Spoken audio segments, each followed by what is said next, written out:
আমরা ত্রাণ দেবার অজুহাতে যাচ্ছি তা না, আমরা লড়াই করতে যাচ্ছি।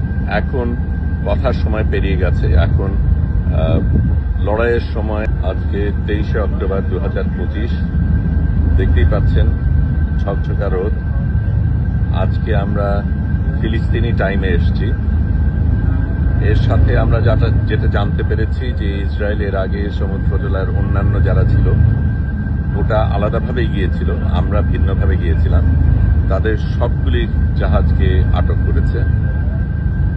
আমরা সবচাইতে বড় জাহাজ এবং আমাদের সাথে 8টা ছোট নৌকা একই সাথে পাড়ি দিয়েছিল, একটু আগে পাড়ি দিয়েছিল আমাদের।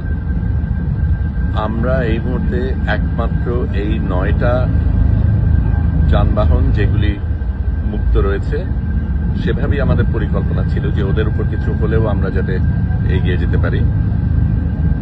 আমরা আজকে ফিলিস্তিনি টাইম জোনে এসেছি, এখনো দূরত্ব রয়েছে, তবে আজকে আমরা এই 8টা ছোট নৌকাকে পার হয়ে যাব এবং তারপর থেকে আমাদের এই জাহাজটাই সবচেয়ে আগে থাকবে। বোঝাই যাচ্ছে আক্রোশটা আমাদের উপরই পড়বে, কিন্তু আমরা একেবারেই প্রতিজ্ঞাবদ্ধ যে আমরা একেবারে গাজা পর্যন্ত যাব এবং কোনো বাধাই আমরা গ্রহণ করব না। এটা বলা প্রয়োজন যে সমুদ্র জেলার যেই নৌকাগুলি ছিল তাদের কিন্তু দায়িত্ব ছিল ত্রাণ নিয়ে যাবার। আমরা কিন্তু ত্রাণের জন্য যাচ্ছি না, ত্রাণ দেওয়ার জন্য যাচ্ছি না। আমরা একটা অবৈধ সিজকে ভাঙব সেই উদ্দেশ্য নিয়ে যাচ্ছি। বাংলাদেশের একমাত্র স্মার্ট সিটি বসুন্ধরা এখন আরো নিরাপদ, আধুনিকতায় আরো এক ধাপ এগিয়ে। এবং এখানে এই নৌকাতে অনেক সাংবাদিক রয়েছে, ডাক্তার রয়েছে, সাথে অন্য কর্মীরাও রয়েছে।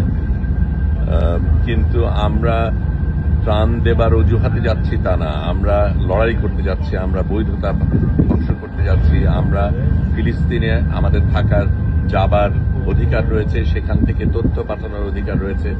এবং ইসরায়েল যত মানুষ খুন করেছে এবং যত সাংবাদিক এবং যত ডাক্তার খুন করেছে সেটার প্রতিবাদ আমরা জানাবো। গত রাতেই মেডসেফ ফ্রন্টিয়ারের 14 জন ডাক্তারকে খুন করা হয়েছে। আমরা দেখব ফ্রান্স সেটার ক্ষেত্রে কি করে।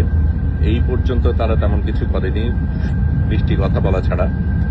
এখন কথার সময় পেরিয়ে গেছে, এখন লড়াইয়ের সময়, এখন কাজ করার সময়। আমরা সেটাই করছি। নাগরিক হিসাবে আমরা যেটা করতে পারি, যেহেতু এই দেশগুলির নেতা নেত্রীরা অনেক ক্ষেত্রেই বিশ্বাসঘাতকতা করেছে, সেই ক্ষেত্রে নাগরিক হিসাবে আমরা যেটা করতে পারি সেটাই আমরা করতে চাইব। এখন আমি ক্যামেরাটা ঘুরিয়ে দিচ্ছি, একটু ঘুরিয়ে আপনাদের এই নৌকার ডেকের অন্য দিকগুলি দেখাচ্ছি। আপনারা আমাদের সাথেই থাকবেন আশা করি। আপনাদের ভালোবাসাই আমাদের অনুপ্রেরণা।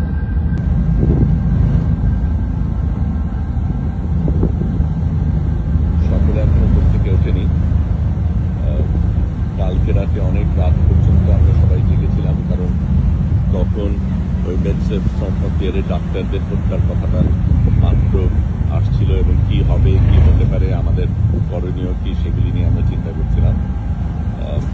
সমুদ্র আসলেই অনেক শান্ত, এত শান্ত আমরা সাধারণত দেখি না, কিন্তু মুহূর্তের মধ্যেই এটা বদলে যেতে পারে।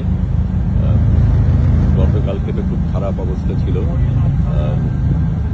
আমিও একটু অসুস্থ হয়ে পড়েছিলাম, তবে এখন পুরো চাঙ্গা, লড়াইয়ের জন্য